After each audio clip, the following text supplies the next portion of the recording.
Welcome to Back on the Broomstick, a modern witch's spoken word grimoire, where two witchy friends from way back are reconnecting to their pagan roots after a long period of mundanity. We're rewalking the path of the wise and trying out all the latest spells, rituals, and magical theory in today's witchcraft and pagan practices. So grab your wand and your incense, your cauldron and your crystals, and join us as we get Back on the Broomstick.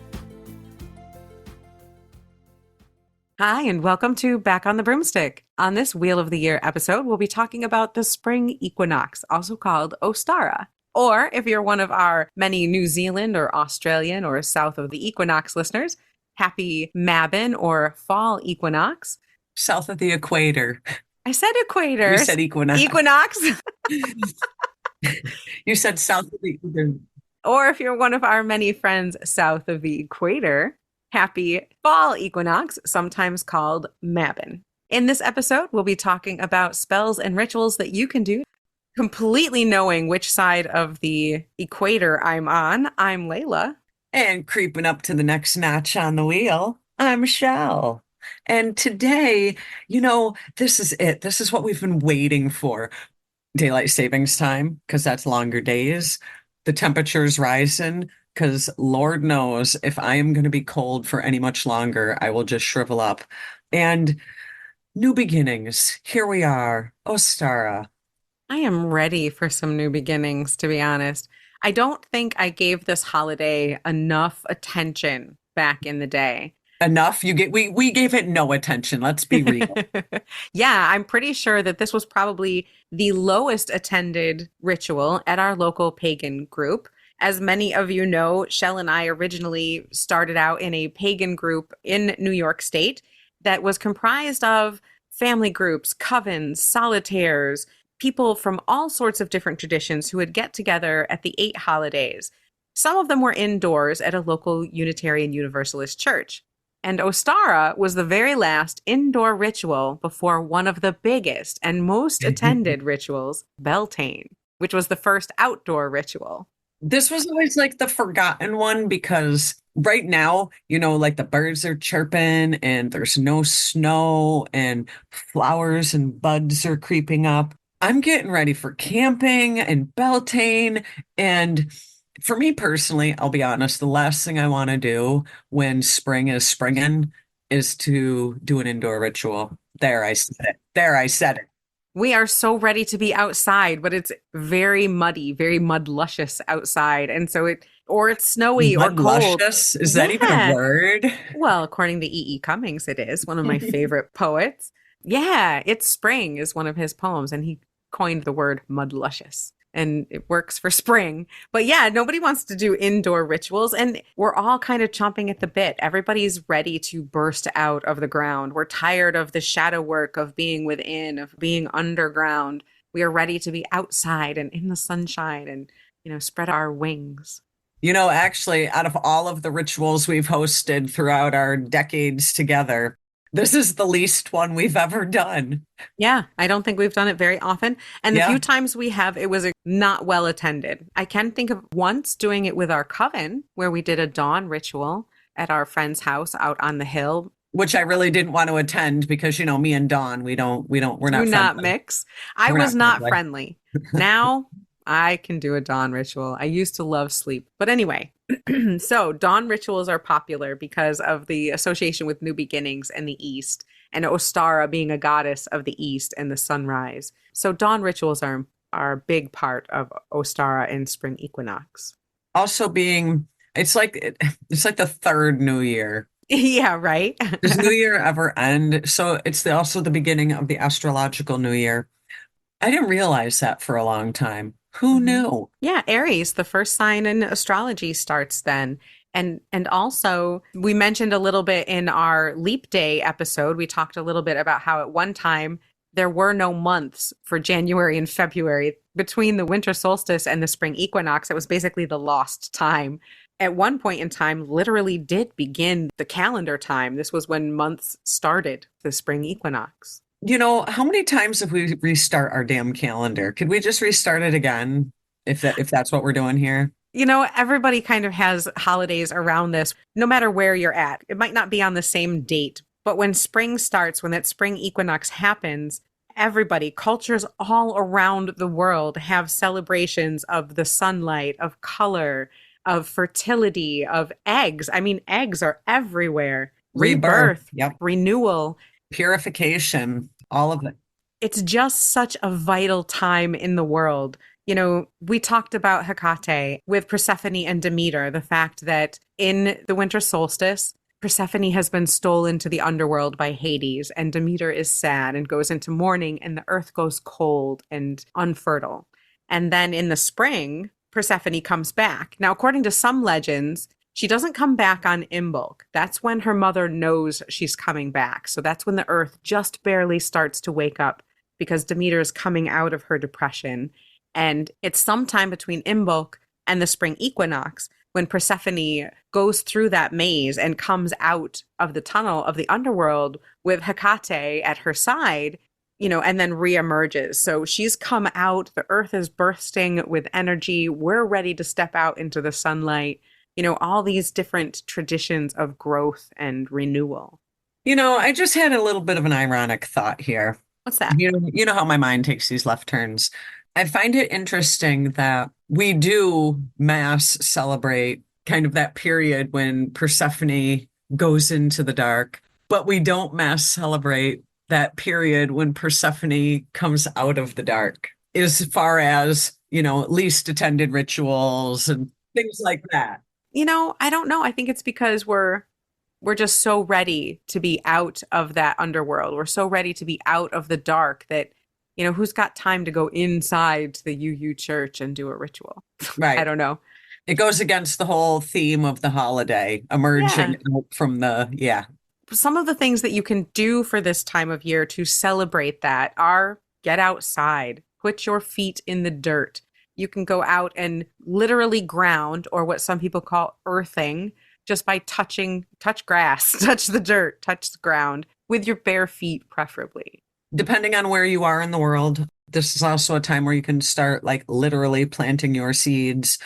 You may, depending on where you are, have to start your little seedlings inside where it's still a little warm. But yeah, you know, it's time to put seed to dirt. And you can do so many different spells and rituals with that. You know, just hold the seeds and put your intent into them as you sow them into the dirt. You can purify the dirt, the containers, the tools that you're using. Ancient cultures, a lot of times for the spring equinox, even if they didn't do a ritual necessarily, we're blessing their tools, we're blessing their fields, and we're blessing the seeds. So that's something that you can do as well to be connected to that growth. We have to talk about the eggs for a minute. Oh my gosh, eggs are everywhere. So many cultures. Eggs are such a symbol of fertility and renewal and rebirth. I love coloring eggs. Oh yeah, me too. There's just something about it. I even like the ceramic eggs that are painted little Easter colors. I just recently had a score at a thrift store and I got a whole jar full of stone eggs, different jasper and malachite and a couple different kinds of polished stone eggs that I'm loving. Now, are you going to do anything with those for Ostara? They'll be out on my altar as part of, you know, because they're stone and they're eggs, it'll be a representation of grounding, centering, as well as rebirth and renewal.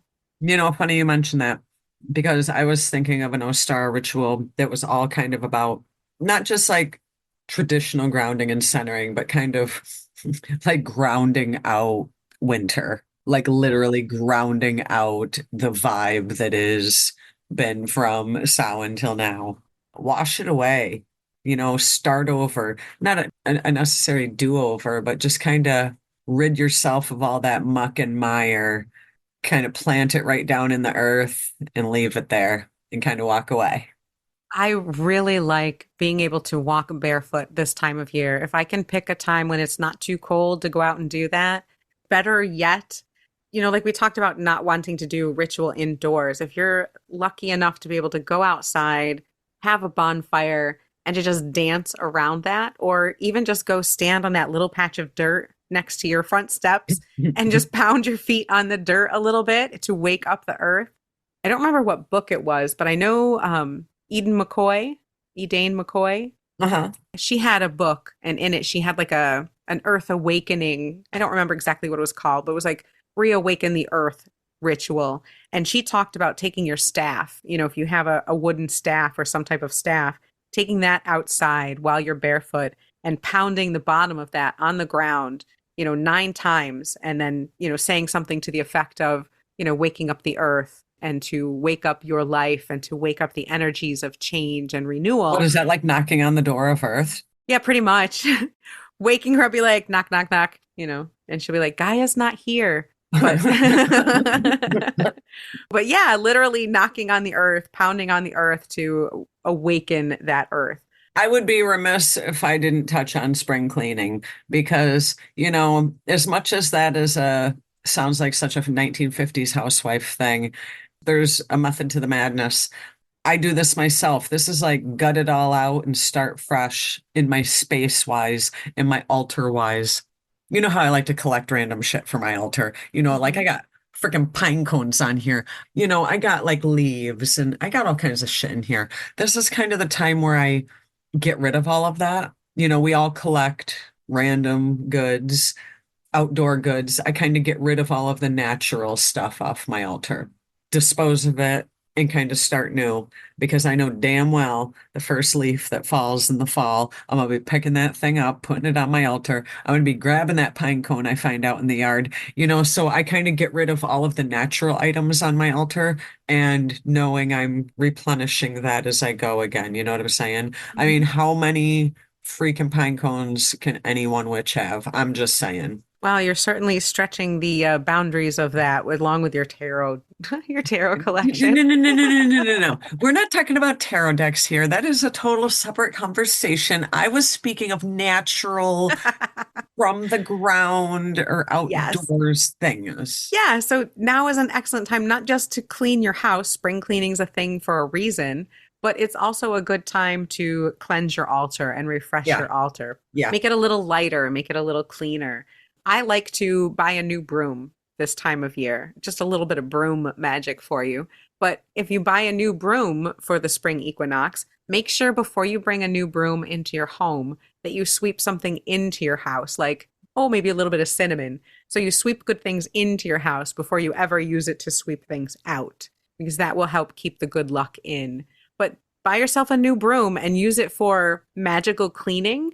So it can be just like a dollar store broom. It doesn't have to be one of our lovely, gorgeous basomes from Three Moon Brooms, but it can be a broom that you get that you use for magical cleaning. So take that magical broom around your house and clean all the cobwebs out of the house just to kind of refresh it, let that breath of fresh spring air in. You can make up a chant and say while you do it.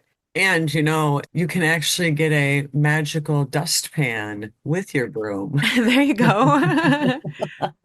But, get one with natural bristles. You can find those sometimes. It doesn't have to be an expensive broom, but don't use it for your regular everyday cleaning. Kind of keep it for when you want to do magical cleaning. And I did write a little poem. I have this little poem I pulled up from a Ooh. Ostara past. So you can sweep the cobwebs out or clean your altar and say, as Ostara dawns in spring's embrace, abundance blooms in this sacred space. With the light of spring's first kiss, I call in, here's your fill in the blank, family, love, abundance, prosperity, whatever you want. So I call in, put in one word here, like love, balance, and bliss. Say that as you're clearing out your cobwebs, and you can bring in all that good energy. I love it. You always Yeah, come up with some crafty little a little crafty little crafty stuff. thing. Yeah, honestly, just make it simple. Make a little spell, make it 3 words that you say over and over again that you want to draw into your house as you're clearing out the old. Whatever that breath of new is that you want to bring in, just chant that over and over again. You don't have to make it difficult. Blue water west, There you go. That's a reference blast from the past. right? Oh, and back to the eggs thing. There's so many different rituals that people do with eggs. There's the Ostara turned the bird into a bunny that still laid magical eggs, but there's cultures all over the world that use eggs to symbolize luck, fertility. They're given to people at weddings, they're given to people at birthdays, they're given at holidays, and they're colored for protection and again for luck, for fertility, for prosperity, everywhere. Everybody's got a tradition. Eggs are definitely a thing. Um, Egg coloring has always been my favorite thing, even as a kid, with my kids. I just love a nice colored egg. I don't know. Me There's something too. about it. I think maybe it just brings back fond memories. I don't know, but I love a good colored egg. To use it in your ritual or spell work, you can use natural ingredients. There's lists out there everywhere, turmeric for yellow, red cabbage for blue, coffee for tan, but there's other things that you can do with them as well. Chelle, I believe in one of our older Ostara episodes, talks about taking a white crayon and drawing on your egg. You can draw a sigil, you can write Yep. out a spell, Yep. you could write out a spell word in white crayon. And then when you put it into your coloring, that part doesn't get colored, so it appears. You can even do runes. You can do sigils, whatever the hell you want. All it takes is a white crayon and a dream. Hmm. And if you want to use crayons to draw in color on your egg, a good tip is to do it in ritual space. Have a candle, heat up the crayon just a little bit with your candle, and that will allow more wax and color to transfer onto the egg.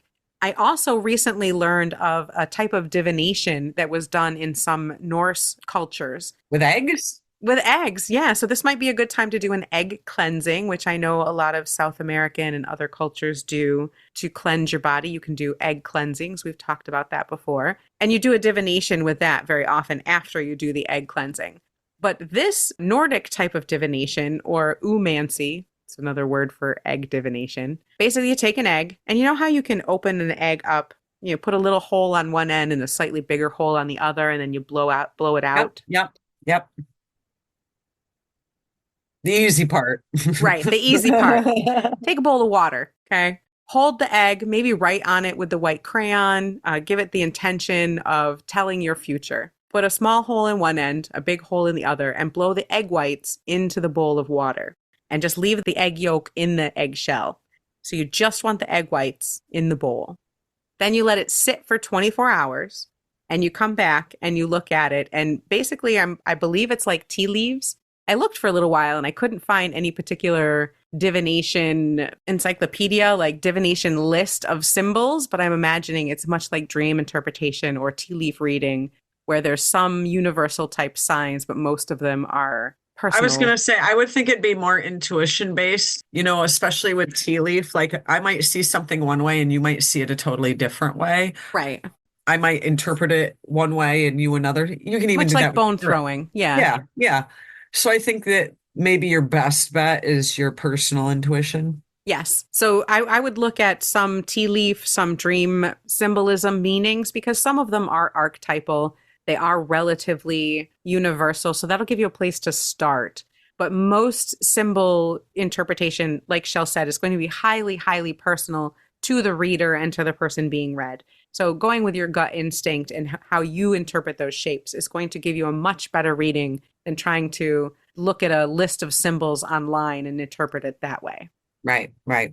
But yeah, so that's a type of egg divination that you can do on There's a Ostara. divination for everything. Yeah, We're still going to recommend tarot. we're still going to tell you to do the tarot. But yeah, some rituals to do right now. Dedications are fantastic. It is the astrological new year. Everybody feels new and fresh and ready to start over.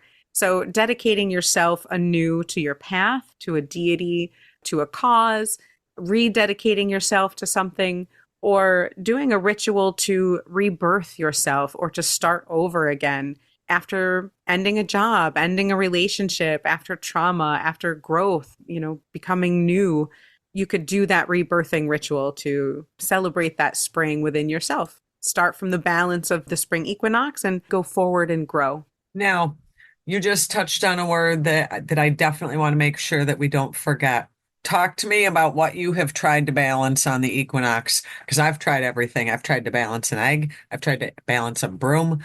I've gotten the broom to work before. I've never gotten an egg to balance. Tell me your experience with balancing shit on the equinox. I've never done that. Are you kidding me? No. I mean, I've balanced a broom before, but I don't think it was on the equinox. I do know that the exact time of the equinox, which is the time that the sun crosses the equator perfectly, which makes the day and night exactly equal, That's what I need to know. that time is Tuesday, March 19th at 11:06 p.m. Eastern Time. So at that very moment, you should be able anything. This should work with anything. Get a penny going sideways, an egg, a broom, whatever the hell you got. At the exact moment of the equinox, it should balance even on its own without you holding it. This sounds like, Shit, you know. I don't Shit, know. you know. Google it. I shit, you know. I'm Googling this. This sounds like an old wives' tale. Uh-uh. I mean, I usually like old wives' tales, but this doesn't sound real. Although I've only ever done it on the equinox, so maybe I can just do it, and that's when it happens with the broom. I'll try it. Will definitely try the broom. I'm going to do it. I'm going to see if I can balance a broom on the equinox. 11:06 p.m., Tuesday, March 19th. Be there or be square. So see what you can balance on that. But balancing yourself, the equinox is about balance. It's about after this day, the light is growing. It's coming out from the dark time. So just use those themes in your rituals and in your spell work, and it's going to give it that much more power and effectiveness. I just want to let you know that I found out that there's actually events all across the world that are egg balancing events held on the equinox. What? Egg balancing events? Yeah. Yeah. I've heard of egg drop events. Well, egg balancing events. I gotta look this up. Balance eggs on the equinox. What the heck is this? It's become, oh, an American urban legend. Can you balance? What the hell? I told you. Can you really balance an egg during the vernal equinox? All right, let's see. So this is according to ABC. Vernal equinox is the term that describes the switch from astronomical winter to astronomical spring. It occurs when the sun is directly above the Earth's equator during its orbit, which this year, as I said, is going to be March 19th at 11:06 p.m. So the legend says that you can balance it. Okay. This says, despite the fact that there's nothing special about egg balancing on the first day of spring, you can still do it. That's because you can do it any day of the year. What? Some people prefer to balance an egg on the first day of spring because it symbolizes ringing in the season with a metaphorical sense of balance. That is according to WABC TV. Like I said, I had only tried it on the equinox, so there was. Yeah. So that's a ritual in and of itself that everybody was doing. That's a spell that everyone participated in, balancing an egg to symbolize that balance. I say do it. Just do it. Just do it. That's fun, though. That sounds like a fun thing to do. Well, it's the try egg it. time. I guess maybe that's why I thought it was only at the equinox. I don't know. Apparently, it's an American urban legend that I unfortunately was not part of. So I don't know. But that sounds like a fun thing to do. This is also the year of the dragon, right? The wooden dragon. Right, the green wooden dragon. This is perfect time of year for that dragon energy. Oh, yeah. The dragon of the earth is awakening. All of this energy is coiled and ready to go. Spring is potential energy. It's that energy that's within a seed, coiled up, powerful, but in kind of like a still waiting period. And it's just starting to come out.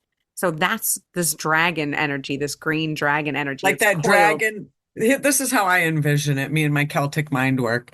The dragon is in the cave, starting to muster up from its sleep. Yeah, you're starting to see the smoke come out and hear stirrings inside. And Yep. and that's where Yep. we're at. We're waking up. We are ready to be outdoors. We don't want to be inside in the church. We want to be outside in our bare feet, dancing around a bonfire with the drums pounding all around us. I feel sad a little bit for our south of the equator friends because it is the opposite for you folks. Things are winding down, things are scaling back, and you're getting ready to enter the dark time. And man, I don't envy you. I do love fall, though. I do, and it is a beautiful time of year, but it is for part of our listeners, they are definitely going into that period of within, whereas here in the Northern Hemisphere, we're going into that period of without. So I just wanted to acknowledge that we do have some listeners that are going into that dark period right now. I really love that this day, this one day, for at least just that minute, it's equal. Day and night is balanced. We're all on the cusp of the next stage. Ours is awakening and theirs is going within. Right. That's really cool. That's kind of a neat way, the yin and yang of it. The opposites and yet still the same. I really like that. Oh, that is a nifty way to think of it. I never thought of it that way. Yeah, just for at least that fleeting moment, we're all the same. We're all exactly balanced just for that little bit. In the same point. Yeah. We're all at the same point. So definitely, if you're up at the dawn like I am lately, unfortunately, go out and greet the dawn. If you are, a wake and bake kind of soul, a weed witch like myself, roll up a little bit of herbs with your cannabis to greet the dawn. Go out and offer a puff to the winter and say goodbye, and offer a puff to the spring and be ready to wake up. Greet the dawn. Turn to the east and take big deep breaths and stretch, be in your body, maybe touch a bare toe to the cold ground. Or if you're like me, wake up and greet the afternoon. There you go. Wake up and yeah, make it be. You can do this at sunset too, but there's something to be said about the dawn, but it can be at any time of day. Just go outside, face east, and say goodbye to those things that don't serve you any longer. Say goodbye to that within, that shadow time, that darker self, and be ready to be a little more outgoing, a little more open. So just turn your face to the east, to the sun, and say hello and be ready for brighter days. Here in North America, we have that whole crazy thing that we call time change. That period that we just went through of time moving forward an hour, that hour, first of all, for me personally, makes all the difference in the world. I'm not going to lie. But it kind of, I don't know, makes your innards feel like it's spring. We're there. The light is here. The light is coming. The light is lasting. That's the important part. The light is lasting. I know these weren't necessarily big, huge rituals or spell times for, the ancient pagan ancestors. But for me, I freaking love the equinoxes because you really can feel that change. Like you said, we just had the spring forward of time change. The days are longer. The sun is out more. There's shoots.